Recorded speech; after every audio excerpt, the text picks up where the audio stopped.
विगत दिनों संजय गांधी अस्पताल में हुई घटनाओं को लेकर अधिवक्ता बीके माला ने रखी अपनी पीड़ा। कहा, संजय गांधी अस्पताल की व्यवस्था हुई बेलगाम।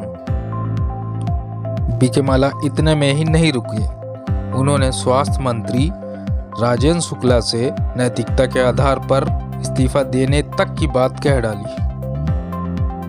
उनके द्वारा आरोप लगाया गया कि घटनाओं के बाद जांच तक सीमित रह गई संजय गांधी अस्पताल की व्यवस्था। देखिए, बड़ा दुर्भाग्य का विषय है।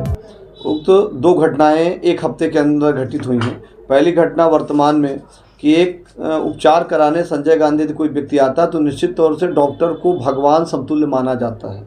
आज जो डॉक्टर हैं, वहाँ वर्कर हैं, कर्मचारी हैं, नर्स हैं, जो भी हैं, इस प्रकार की उक्त घटना में यदि कोई सम्मिलित है तो निश्चित तौर से वो अपराध कर रहे हैं। इसलिए कोई व्यक्ति उपचार कराने आया है तो वो अपनी सेवा कराने नहीं आया है, अपने स्वास्थ्य व्यवस्था को लेके आया है। तो इसके लिए सरकार ने उनको उसका पारितोषिक दे रहे हैं। डॉक्टरों को पारितोषिक मिल रहा है, रिम्यूनरेशन प्राप्त हो रहा है, वहाँ के नर्सों को मिल रहा है, वहाँ के कर्मचारियों को मिल रहा है। लगातार इस प्रकार की जो घटनाएं हो रही, इस विषय को लेकर जिला प्रशासन को, पुलिस प्रशासन को तत्काल FIR दर्ज करनी चाहिए, चाहे कोई भी व्यक्ति हो उसमें सम्मिलित हो। निश्चित तौर से आज जो घटनाएं पूरे इलेक्ट्रॉनिक और प्रिंट मीडिया में हैं कि एक बेबस परिवार एक बच्चे को उपचार कराने लाते हैं, वहाँ कोई हार्ट अटैक होती है, कोई बातचीत होती है, पेशेंट निश्चित तौर से, उनके अटेंडर निश्चित तौर से अपनी पीड़ा को लेकर, अपनी व्यथा को लेकर अपनी बात कहते हैं। तो क्या व्यथा अपनी बात सुनाने और सही समय पर उपचार न होने कहने पर क्या उस पर प्राणघातक हमला होगा? क्या हाथ पांव तोड़ दिया जाएगा? क्या यही संजय गांधी महकमा, स्वास्थ्य महकमा का कर्तव्य है?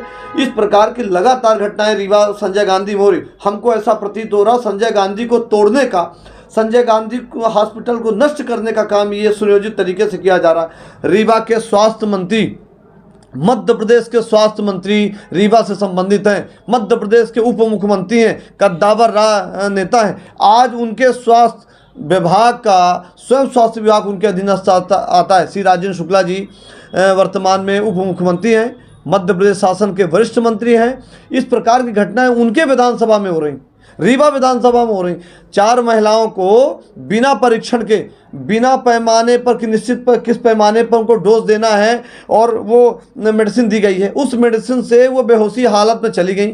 वो उपचार कराने आई हैं, वो प्रसव पीड़ा में है। आने वाली जनरेशन, आने वाला बच्चा किस स्थिति में निकलेगा कि उनके साथ उनकी मेमोरी चली जाती है, उनकी याददाश्त चली जाती है और यह कह के स्वास्थ्य विभाग पल्ला उझाड़ लेता है कि नहीं हम जांच करा रहे हैं। ये जांच का विषय नहीं है, ये अपराध का विषय है। कौन सी मेडिसिन लगा दी?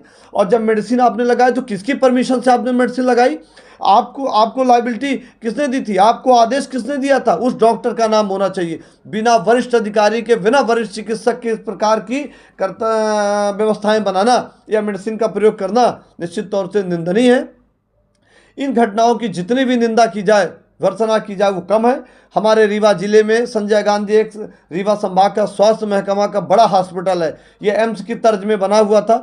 आज इसको गर्त में ले जाने का काम लोग कर रहे हैं। वहाँ पर जो स्वास्थ्य महकमे हैं, वहाँ के सुपरिटेंडेंट हैं, वहाँ के डीन हैं, इस प्रकार की लापरवाही लगातार कर रहे हैं। वहाँ के आए दिन घटनाएं हो रही, वहाँ सिक्योरिटी गार्ड एक दूसरे को मार रहे हैं, वहाँ के आउटसोर्स कर्मचारी एक दूसरे घटनाएं कारित कर रहे हैं, वहाँ के डॉक्टर उनसे मिली भगत से काम कर रहे हैं। ये इस प्रकार की घटनाएं से निश्चित तौर से रीवा जिला ने, रीवा संभाग इन 2 घटनाओं से क्षुब्ध हुआ है। और हम आपके माध्यम से, इलेक्ट्रॉनिक और प्रिंट मीडिया के माध्यम से लगातार पूरे देश में वायरल जा रहे हैं।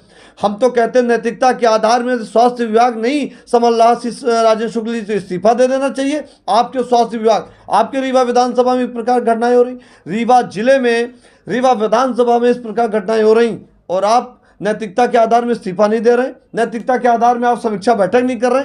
ये स्वास्थ्य महकमे में हो क्या रहा है? रो रही, बिलक बिलक के रो रही, अपने पुत्र को बचाने के लिए रो रही है। उस महिला को यदि न्याय दिलवाना है, सम्मान महिलाओं को करना है, तो उस महिला के बच्चे को न्याय दिला दीजिए। उस महिला के मारने वालों के खिलाफ FIR दर्ज करा दीजिए। उन 4 महिलाओं के साथ जो आपने ट्रीटमेंट कराया है, गलत तरीके ट्रीटमेंट हुआ है, उन डॉक्टरों की संलिप्तता की FIR करा दीजिए। तभी सच्चा महिलाओं को न्याय माना जाएगा।